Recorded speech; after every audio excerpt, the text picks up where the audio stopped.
Hi, I'm John Bakey. I'm the pulp engineer here at Winalda Packaging. Welcome to our pulp molding facility where we mold trays of all different sorts and kinds. Here at Winalda Packaging, we use a mix of virgin hardwood and recycled pulp to create our pulp trays.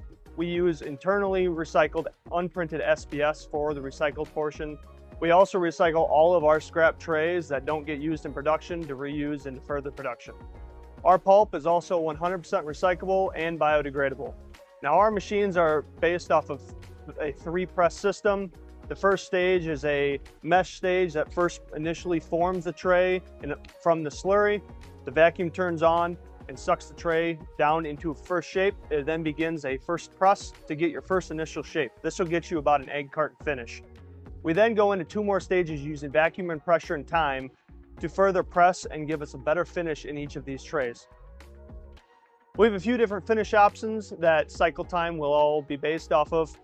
To get a more cosmetic finish, you'll run a little bit longer of a cycle time. It's a little bit slower of a dry time to get your really nice finish. To get a little bit more industrial finish, you'll run a little bit faster. You can speed the drying process out and get a little bit faster of a cycle time.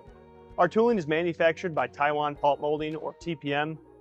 They are our OEM, or original equipment manufacturer. They also produce our molds, so they know these molds and machines better than anybody else. We recycle all the water that we use in production here in our pulp molding. We recycle via this big recycled water tank.